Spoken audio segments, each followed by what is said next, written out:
So how many of you guys remember THL as a company? Long time ago, they released some very good phones. If you guys remember the THL 5000, again, this is the same logo as that. And they're back. This is the THL Knight 2, and this is the full review.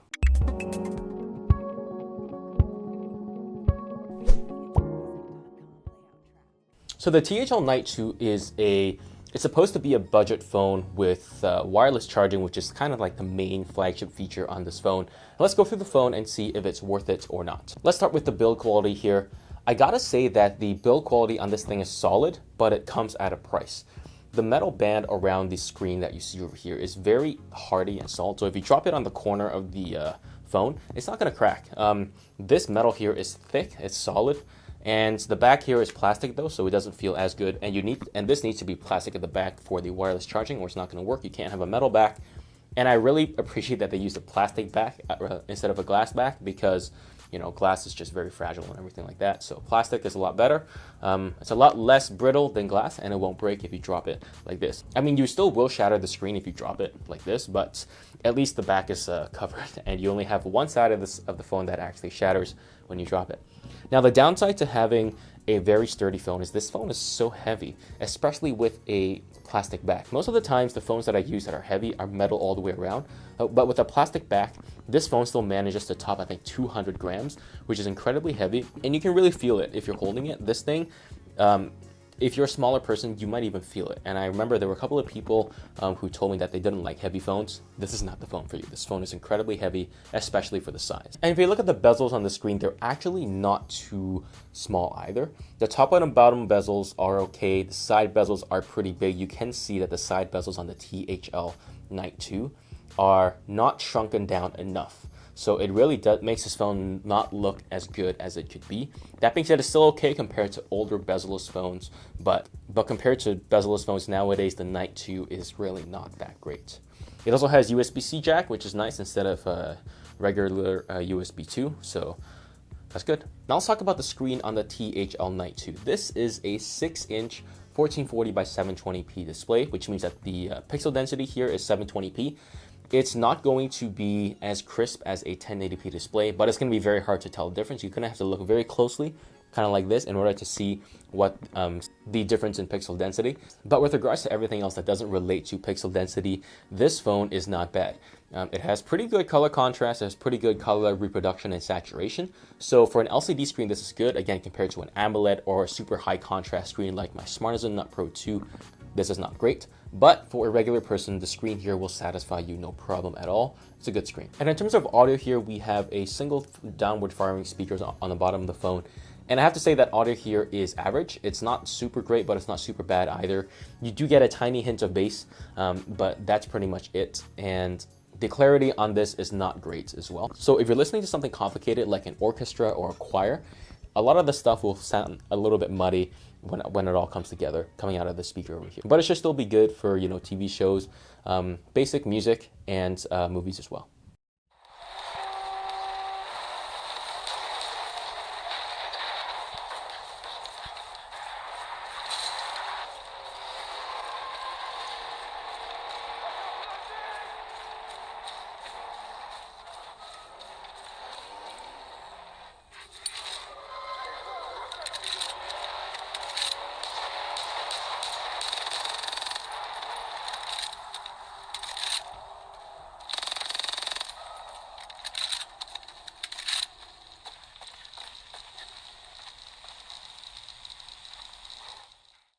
Now let's talk about battery life. This has a 4200 milliamp hour battery, but it also has the older MTK 6750 processor, which means that the battery life here is not going to be great, but it's going to be okay. I was able to get around 6 hours of screen on time, which is actually not bad for a cell phone, but for a 4200 milliamp hour battery, that's actually a little bit little. I was expecting a little bit more. I think THL does have a little bit of work to do optimizing the battery software on this phone, but 6 hours again is enough for most people. It's not enough for me because I'm a crazy person, but if you are not a crazy person, then this THL Knight 2, the battery life is good enough for you.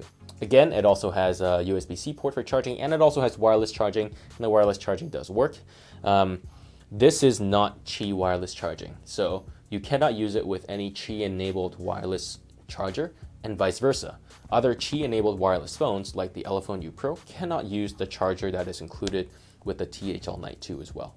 It's a bit of a bummer, but at least there's wireless charging, so that's nice. Now, with regards to the software optimization, because THL hasn't released any phones at all, pretty much, I really haven't had a good sense of how well their software has been optimized. It's been so long since I used the first THL 5000, but I have to say that the THL Knight 2 here is very well optimized. It's fast, it's smooth, it's fluid. Really, you don't really see any slowdowns. And they've made this phone as fast as it can be, and they kind of made sure that the limiting factor is the hardware and not the software.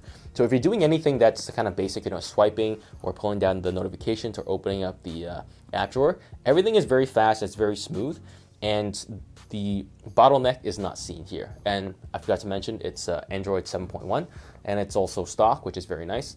Now, let's talk about the bottleneck, and that's the MTK 6750 processor. This processor is old, and the reason why they use it is probably because it's cheap. And again, you will see the slowdown when launching apps. So if you open Play Store, again, that was actually pretty fast. Let's open something bigger, for example, YouTube.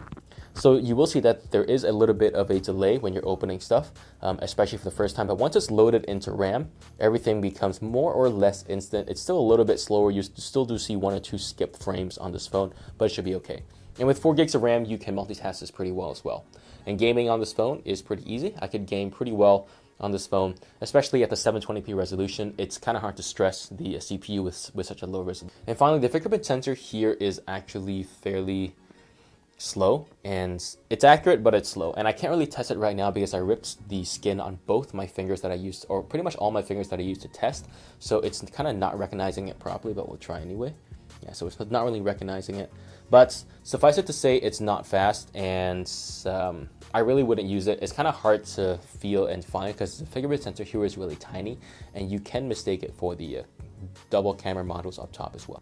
All right, so talking about the THL Knight 2 in terms of network connectivity, if you're in the USA, don't get this phone. You're not going to get 3G, 4G. You'll get 2G, but really, do you really want a phone that just gets 2G?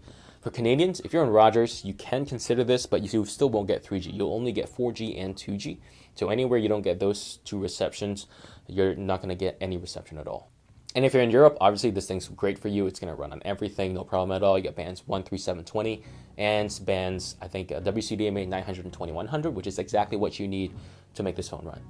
In terms of speeds for 4G connectivity, this phone is okay. I got around like 20 megabits a second, 20 megabits a second. Wi-Fi is actually not that great. When I was on the top floor of my house, which is about 3 floors up, so maybe let's say 20, 30 feet, and a couple of walls and doors in between, the Wi-Fi here slowed to a crawl. So again, the range on this Wi-Fi module in this phone is not that great.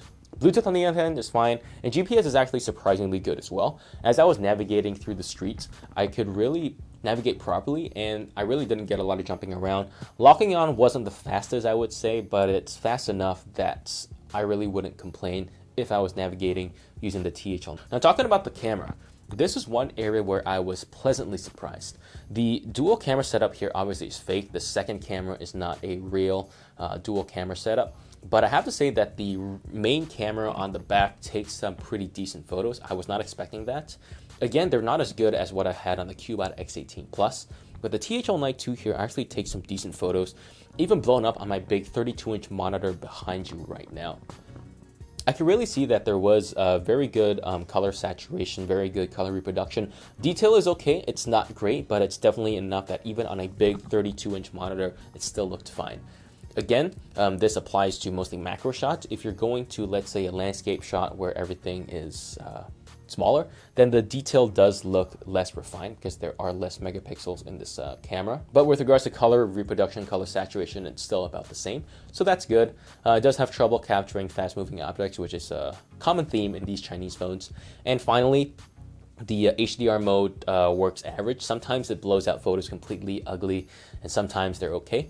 And finally, let's move on to the front-facing camera. The front-facing camera here is not that great. I really wouldn't use it for anything other than an absolute necessity. So if you're using this for Instagram, this is not the phone for you because you'll need a better front-facing camera than what you have in the THL Knight 2.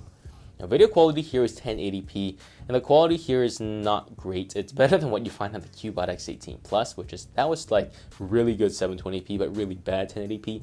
This is like average to slightly below average 1080p in terms of detail, color, and color saturation, color reproduction. So again, not great video, but you know, passable.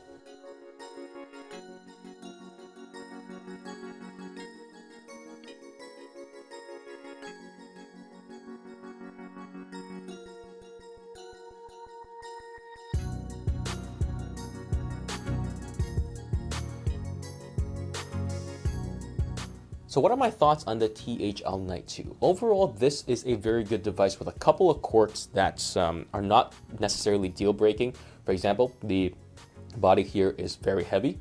It also does not support Qi wireless charging. It's another type of wireless charging. And the fingerprint sensor here in the back is almost impossible to feel, and it's really tiny as well. Again, those might not be deal breakers, but they can be annoying at times as well. However, the biggest problem I have with this phone is the price.